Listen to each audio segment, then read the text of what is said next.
नमस्कार, मैं विक्राम और आप देख रहे हैं हिंद वॉइस। हमारे साथ मौजूद हैं एडवोकेट नरेंद्र कुमार जी। सर, बहुत-बहुत स्वागत है आपका।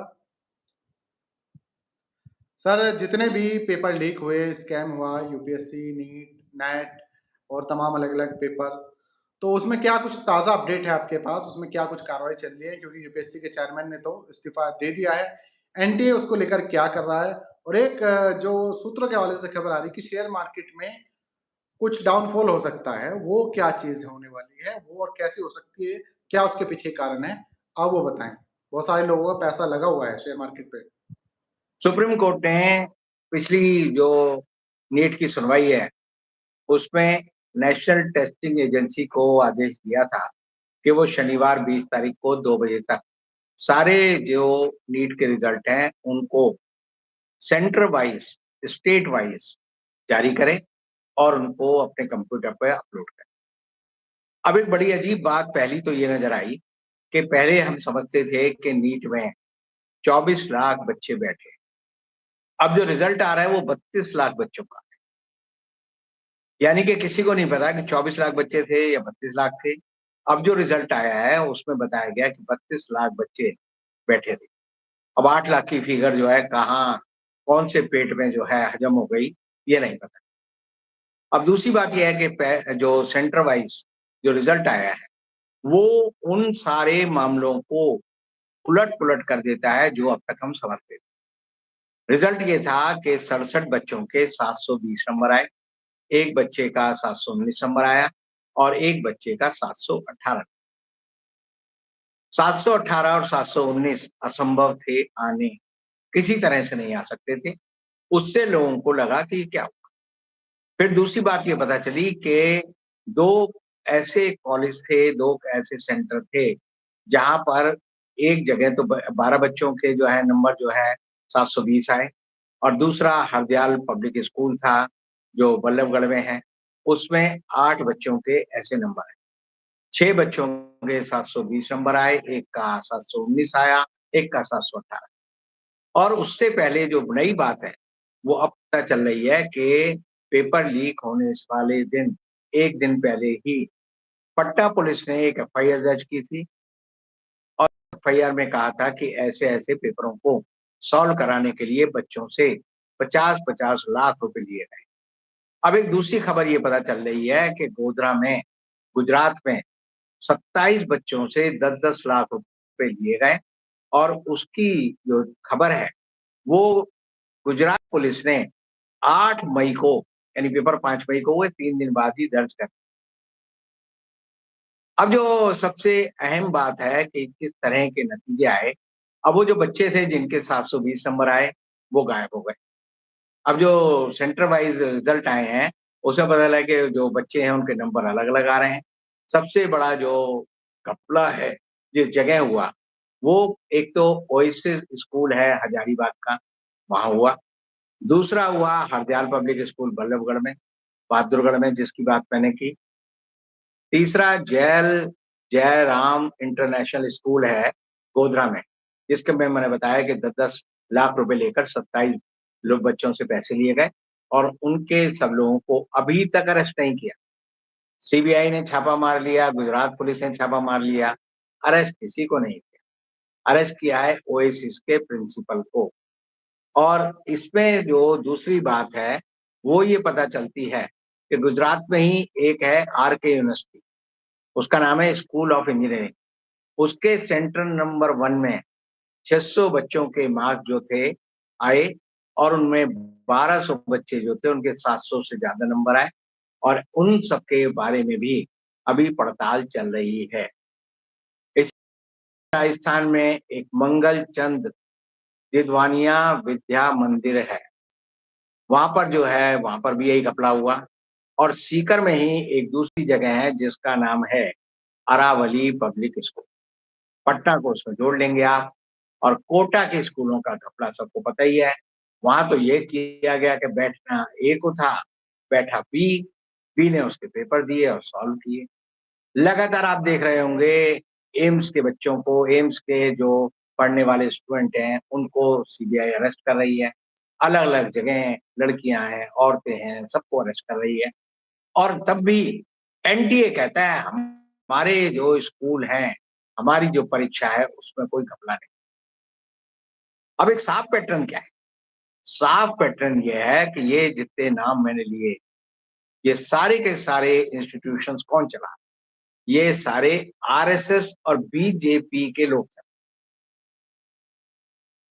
यानी मैं पिछले 10 दिन से कह रहा हूं कि आरएसएस ने इस देश की शिक्षा व्यवस्था को पूरी तरह से जकड़ लिया है। सांप की कैंचुल जो होती है उसमें उसने गुंजल जिसे बोलते हैं उसमें जकड़ा हुआ है और हर जगह आपको आरएसएस के लोग मिलेंगे, भारतीय जनता पार्टी के लोग मिलेंगे और ये क्या कर रहे हैं?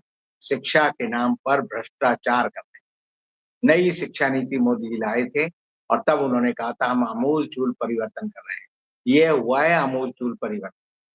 पढ़ने वाले, ईमानदार, होशियार बच्चों का भविष्य दांव पर लगाकर अडानी और अंबानी जैसे धन पशुओं के बच्चों को लगातार किसी तरह सफल बनाने की मुहिम में मोदी सरकार लगी हुई है और मोदी सरकार की इस मुहिम में सबसे बड़ी बात यह है कि आरएसएस का पूरा समर्थन है और एक तरह से भारत की आज की शिक्षा व्यवस्था को बर्बाद करने का अगर किसी संगठन को मैं कह सकता हूं जिम्मेदारी है, तो वो है बीजेपी और आरएसएस। मैंने पहले भी कहा, देश की हर यूनिवर्सिटी का वाइस चांसलर कौन बनता है? आरएसएस का आदमी। हर कॉलेज में किसका कब्जा है? आरएसएस का। हर कॉलेज में प्राध्यापक, teacher, professor, head of the department कौन बनेगा? वही नहीं, किसी भी इंस्टीट्यूशंस में 4th ग्रेड के एम्प्लॉयी की नियुक्ति, क्लर्क की नियुक्ति और दूसरे विभाग में लोगों की नियुक्ति सब आरएसएस के लोग करते हैं। यानी आरएसएस वाले पैसा कमा रहे हैं। अभी तक जो उनके बारे में आपको और हमें धारणा थी कि निक्कर पहन के बेचारे विशुद्ध कहते हैं कि हम तो स्वयं सेवक हैं। ये स्वयं सेवक नहीं है, ये जबरदस्ती के सेवक बने और जबरदस्ती क्यों बने हुए हैं? क्योंकि ये जो है गैंग है अब, वॉलंटियर नहीं है। वॉलंटियर तो जो कहता है जी हम खुदा ही खिदमतगार हैं, भगवान की मर्जी से भगवान के लिए काम करते हैं। ये गिरोह बनाकर, गिरोहबंदी करके, शिक्षा व्यवस्था का व्यावसायीकरण करके, सारे अनैतिक और गैर कानूनी रास्ते अपनाकर उन बच्चों का हक मार रहे हैं जो पैसे नहीं दे सकते। अब कौन बच्चा पैसा नहीं दे सकता? आप देखेंगे कि जो शेड्यूल कास्ट के बच्चे हैं, आदिवासी समाज के बच्चे हैं, जो अल्पसंख्यक समाज के बच्चे हैं, जो गरीब बच्चे हैं, जो ओबीसी के बच्चे हैं, वही तो पैसे नहीं दे सकते। जिसके बाप के पास 50 लाख रुपए, 1 करोड़ रुपया देने के लिए है, रिश्वत देगा, घूस देगा, ट्यूशन फी के लिए पैसे देगा, उसको कोचिंग क्लास में भेजेगा। अब भविष्य हिंदुस्तान में उन्हीं लोगों का है, गरीब के बच्चे का नहीं। डॉक्टर मनमोहन सिंह कहते थे कि जब वो पाकिस्तान में थे, तो वो स्ट्रीट लाइट में बैठकर रात को पढ़ते थे। बहुत सारे लोगों की ऐसी कहानी है। दिल्ली में राम जैसे एक संस्थान थी, उसके जो संस्थापक राय साहब केदारनाथ फेरी लगाते थे। मैंने जो स्ट्रीट लाइट है उस पे बैठकर परीक्षा दी। उन्होंने पैसा कमाया और पैसा कमाने के बाद राय बहादुर केदारनाथ ने अपने पिता के नाम पे रामजस स्कूल की एक इंस्टीट्यूशंस दिल्ली में खड़ी की, रामजस स्कूल भी है। एक आदमी ने अपने पैसे से लगा कर किया और इंस्टीट्यूशन खड़ा किया। आज वाले क्या कर रहे हैं? मंदिर कहेंगे, अपने मंदिर कहेंगे हम भारत माता के लाल हैं, भारत माता की सेवा कर रहे हैं। कुल मिलाकर धंधा चल रहा है। एक चुटकुला आपने देखा होगा, 2 चोर थे, जेल में। तो एक ने दूसरे से पूछा आपसे 5 लाख रुपए की फिरौती वसूल करने के लिए जुर्म में यहाँ जेल में हूँ। दूसरे को कुछ पैसे देते, क्योंकि स्कूल का धंधा आज सबसे ज्यादा कमाई का धंधा बन गया है। किताबों के नाम पर, वर्दी के नाम पर, जूतों के नाम पे, ट्यूशन के नाम पे, फंक्शन के नाम पे, फोटो के नाम पे, कौन सी ऐसी चीज है जिसके नाम पर स्कूल का प्रबंधन मंडल पैसे नहीं कमाता? और टीचर किसी भी स्कूल की जांच करा लो। ये जो प्राइवेट स्कूल हैं, ये टीचरों को पूरी तनख्वाह नहीं देते, उनसे जो है दिन रात ऐसे काम कराते हैं जैसे बंधुआ मजदूर हो। और फिर कहेंगे जी हम स्कूल चलाते हैं, स्कूल के नाम पर नेताओं को, स्थानीय नेताओं को, विधायकों को, पुलिस को और जो सरकारी अफ़सर हैं उनको बुलाकर अनुग्रहित करते हैं और एक तरह से पूरा का पूरा शिक्षा माफिया आरएसएस ने पैदा कर, और इसीलिए एनटीए में जो घपला हुआ है, नेशनल टेस्टिंग एजेंसी, उसकी 8 परीक्षाएँ होती हैं, चाहे वो यूजीसी नेट हो, पीजी की परीक्षा हो, हर परीक्षा में धांधली का अंबार खड़ा कर रखा है और अब कल सुप्रीम कोर्ट में इस बात की सुनवाई है।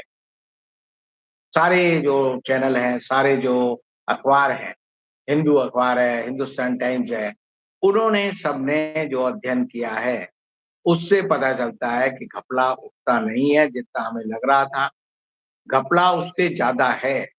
हम समझ रहे थे कि शिक्षा व्यवस्था को बुखार हो गया है, यहाँ तो पता चला शिक्षा व्यवस्था में कैंसर लग गया है। पूरी शिक्षा व्यवस्था को इन लोगों ने बर्बाद कर दिया है।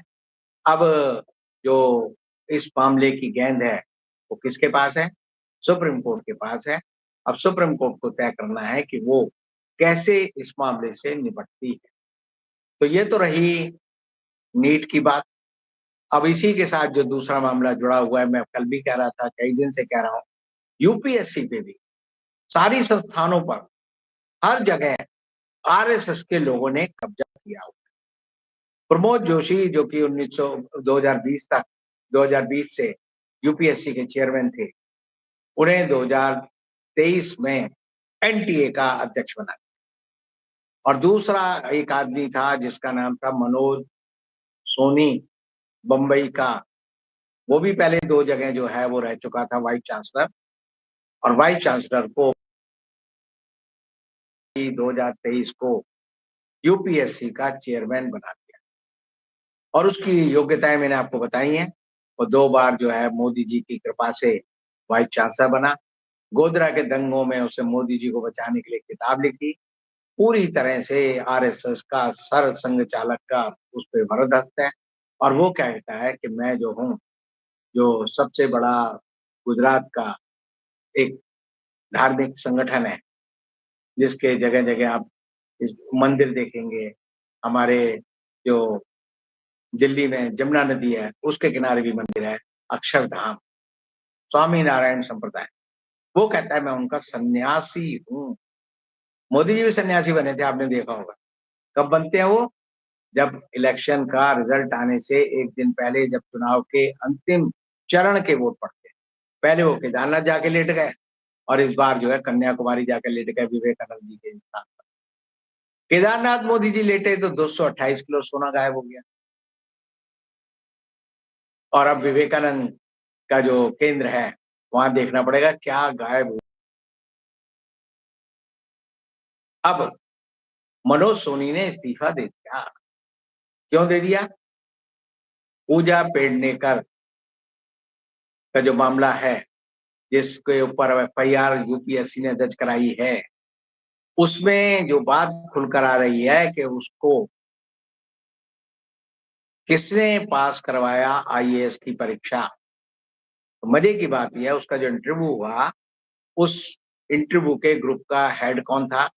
यूपीएससी का चेयरमैन मनोज। कितने नंबर मिले? 184। 5 लोग होते हैं जो कि इंटरव्यू लेते हैं। सोनी ने 50 में से नंबर दिए, 50 में से 50 नंबर। यानी कि वो चाहते थे उसको हर हाल में परीक्षा में, इंटरव्यू में 184 नंबर। और आपको बड़ा आश्चर्य होगा, उस साल की जो टॉपर लड़की है, में 184 नंबर नहीं थे। अब जब ये मैं इस बात की जांच कर रहा था तो मेरी निगाह कहाँ पड़ी? एक केस है सुप्रीम कोर्ट के 5 जजों ने, पीएन भगवती आज के जो सुप्रीम कोर्ट के चीफ जस्टिस हैं, उनके पिताजी, वो भी उसमें बेंच में थे। चंद्रचूड़, बालाकृष्णन थे, इराडी, जिनके नाम पे इराडी कमीशन बना, वो भी थे। 5 जजों ने एक फैसला दिया। यूपीएससी या यूनियन पब्लिक सर्विस कमीशन, ये पब्लिक सर्विस कमीशन था हरियाणा का। इसमें इसके जो 3 सदस्य थे, उनमें से 2 ने क्या किया कि 5 सदस्यों और कहा कि इन 5 सदस्यों में से 3 जो हैं ये उम्मीदवार पूरी तरह से काबिल। जब इसकी जांच हुई, सुप्रीम कोर्ट मामला गया, 5 जजों ने इस मामले को सुना, तो बात क्या पता चली, इन 5 में से 3 जिन लोगों को पास किया गया, वो पब्लिक सर्विस कमीशन हरियाणा के मेंबर के रिश्तेदार थे। पीसी मौर्य एक मेंबर थे और रघुबर दयाल गौड़ एक मेंबर थे। उन्होंने अपने 3 रिश्तेदारों को पास कैसे करा? उनको इंटरव्यू में उन्होंने इतने नंबर दे दिए कि वो ही सेलेक्ट हुए। 600 लोग थे, सब पीछे रह गए। और चतुराई क्या दिखाई? चतुराई ये दिखाई कि ये आरसी मौर्य और रघुबर दयाल गौड़ खुद नहीं बैठे किसी इंटरव्यू के बोर्ड में, बाकी लोगों को मैनेज कर लिया, इनको पास कर। जब और जो इंटरव्यू की शीट है, जब सुप्रीम कोर्ट के सामने आई तो सुप्रीम कोर्ट ने कहा ये बहुत ही खतरनाक प्रवृत्ति है, हम इन बच्चों का सिलेक्शन रद्द कर। अब क्या है? 85 का ऑर्डर है। आज में 5 सुप्रीम कोर्ट के जजों ने कहा कि ये जो है किसी भी तरह से क्षम्य नहीं है, इसको माफ नहीं किया जा सकता। ये एक तरह से बहुत बड़ा जनता के साथ, पेपर देने वाले बच्चों के साथ विश्वासघात है। और तब मनोज सोनी को पता चला कि मैं भी जेल जाऊंगा। पूजा के खिलाफ एफआईआर दर्ज है, उसकी मां जेल में है, उसके बाप ने एंटीसिपेटरी बेल लगा रखी है। घपला दर घपला हो रहा है। लेकिन आप एक बड़ी अजीब चीज देखेंगे, संसद में जिन 2 लोगों ने 13 दिसंबर 2023 को अपनी आवाज उठाने के लिए रंगीन धुआं छोड़ा, उन पे तो लगा दिया यूपीए और पूजा की मां पे भी लगा, पूजा के बाप पे भी नहीं लगा, पूजा की मदद करने वाले किसी आदमी पे नहीं लगा। यूएपीए लगना चाहिए कि नहीं लगना चाहिए? और यूएपीए लगेगा तो पता चलेगा, पूजा पे यूएपीए लगना चाहिए, उसके माँ बाप पे लगना चाहिए, सब पे लगना चाहिए। लेकिन उनको बचाने के लिए मोदी जी ने क्या किया? मोदी जी ने कहा भाई तू इस्तीफा दे दे और बैकडेट में दे दे। अब वो कह रहे हैं जी हमने तो जून में इस्तीफा दे दिया था। अरे जब ये घपला जून में खुला ही नहीं, तो जून में इस्तीफा देने की जरूरत क्या थी? तो बैक डेट में मोदी जी के यहाँ ये जो इस्तीफा है ये हुआ है। अब राजनाथ सिंह की एक बात हमेशा याद आती है। उनसे किसी ने कहा भी फलाने मामले में आपके यहाँ कोई इस्तीफा देगा? तो उसने कहा कि हमारे यहाँ कोई इस्तीफा देने की परंपरा नहीं है, हमारे यहाँ इस्तीफे होते ही नहीं। पहली बार है यूपीएससी के चेयरमैन ने का पूरा नाम गटर में डाल दिया, बदनाम कर दिया और इस्तीफा देके वो समझता है कि मैं निकल जाऊं। उस होनी चाहिए।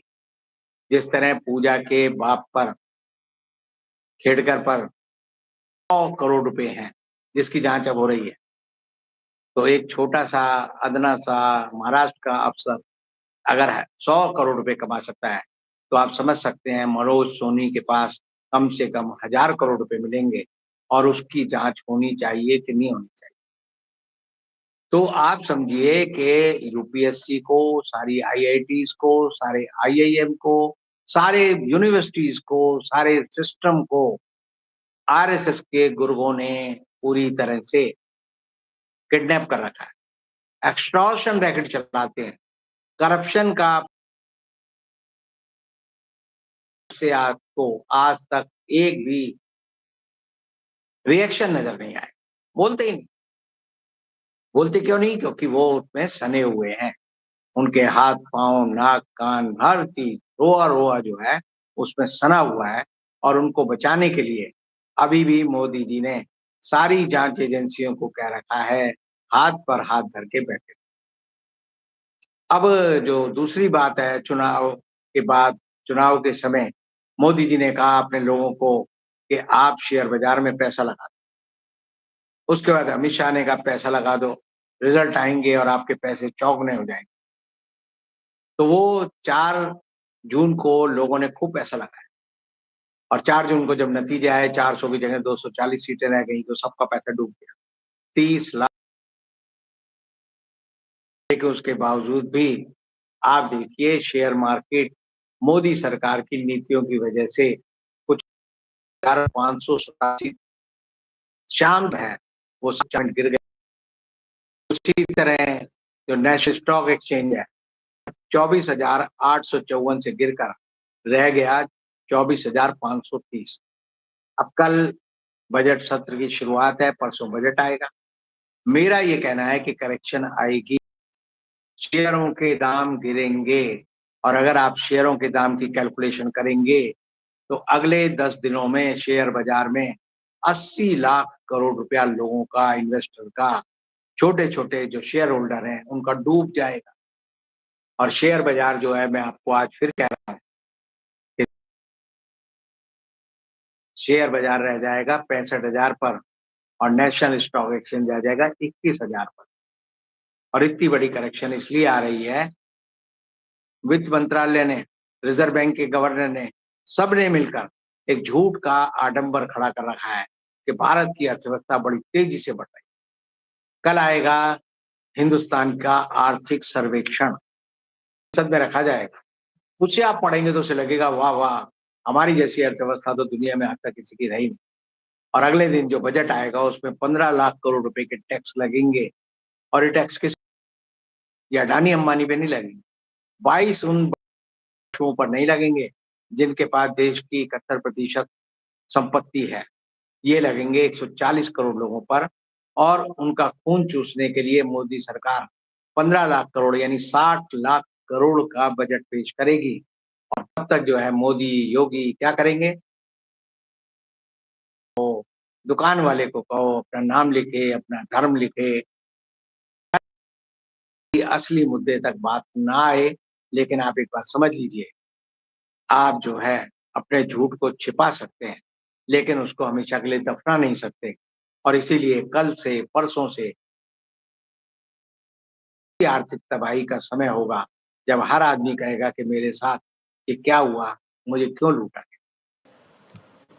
बहुत-बहुत शुक्रिया सर तमाम अपडेट्स के लिए, चाहे यूपीएससी हो, नीट हो और फिर उसके बाद शेयर मार्केट हो, तो लोगों को बहुत ज्ञान की बातें मिलती हैं।